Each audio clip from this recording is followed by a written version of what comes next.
This is Democracy Now! I'm Amy Goodman as we continue to look at the devastating impact of the longest government shutdown in U.S. history. Now turning to Native America, communities feeling its effects at a disproportionate rate. Native Americans reporting shortages of medicine as the Indian Health Service goes understaffed, while a federally funded food delivery program to Indian reservations has halted. In a recent letter sent to President Trump, a coalition of Native groups wrote, "On tribal lands, the federal government assumed the responsibility to provide basic governmental services like healthcare, public safety, and education as a part of its treaty negotiations with tribal nations. The Bureau of Indian Affairs and the Indian Health Service, the primary agencies responsible for providing these services either directly or through compact and contracts with tribal governments, are both currently hamstrung by the shutdown," they wrote.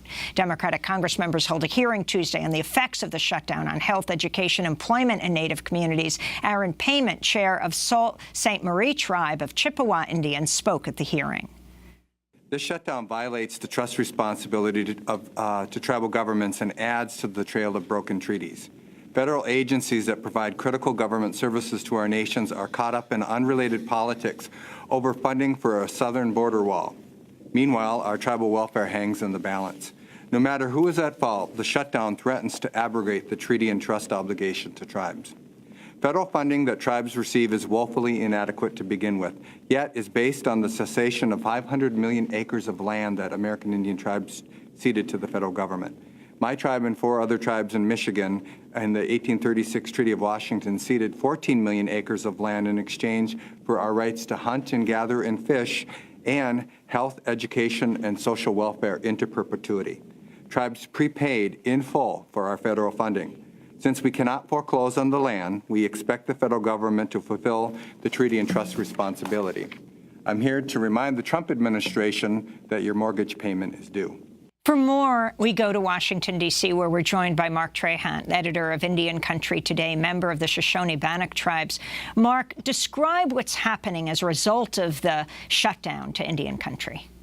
It really is across the country, pretty significant, devastating impact, and health would be a great one where people are worried about access to medicine, access to basic services. The Indian Health Service is still operating, but folks are not being paid. It's getting harder to refer people outside of the system.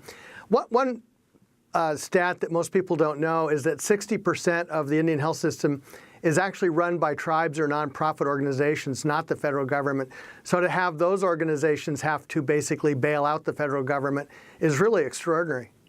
Talk about the number of federal workers who are Native American, or the number of Native Americans who are federal workers. Most of the employees across the board at the Indian Health Service is the largest employer in Indian Country, direct employer, over 10,000 people. It's interesting, we mentioned the Coast Guard earlier, but there are actually 7 uniform branches of the United States, and 3 of those branches, the Coast Guard, the NOAA officers, and the Public Health Service, are all in different aspects of this shutdown.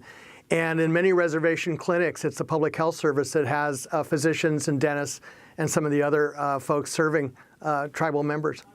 And what do you think about the fact that the whole shutdown is based on President Trump wanting to build this wall on the southern border?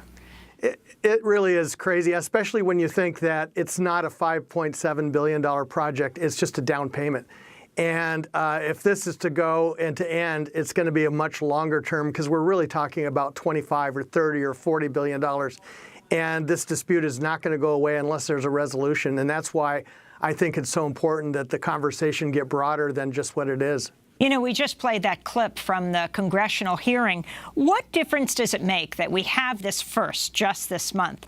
2 Native American women, for the first time, have entered Congress. You have Deb Haaland from New Mexico, as well as Sharice Davids from Kansas. The significance of this?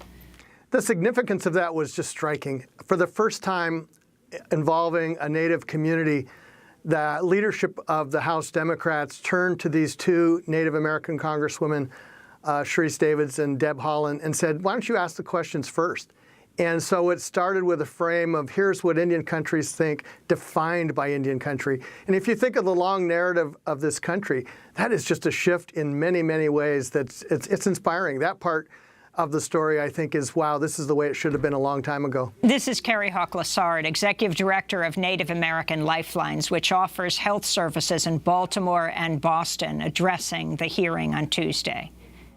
The partial government shutdown is having dire consequences for American Indian health care, including urban Indian people and urban Indian health.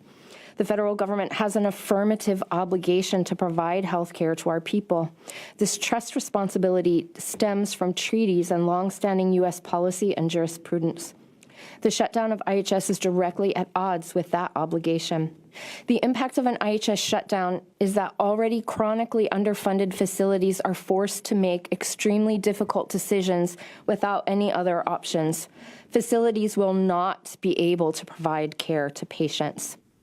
So, Mark Trahant, final comment on what you feel people need to understand about how this government shutdown in all aspects, education, food, health, employment, treaty obligations, is affecting Native America. It's hard to understate how important the role of the federal government is in a tribal community. And you're already dealing with a very poor community in many cases. And to have that money stripped out of a community that circulates, even not just the payroll, but so many other ways, to have that taken away so suddenly. I mean, one of the things that was striking in Chairman Payment's testimony was how poorly planned the shutdown was. During the last shutdown, the Bureau of Indian Affairs and other agencies started talking to tribes early, prepaid a lot of the bills, tried to arrange for things so that there would be a mitigation.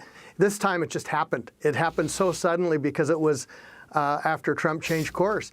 And that really added to the misery, I think, of what's going on. Indian health is a great example because it's already so underfunded. It's the lowest cost health system in the country. And taking resources out of that just makes it worse. Mark Trahant, thanks so much for being with us, editor of Indian Country Today, member of Shoshone-Bannock Tribes. This is Democracy Now! When we come back, we go to the first day of hearings for the EPA chief designate, Andrew Wheeler, who is a former coal lobbyist. Stay with us.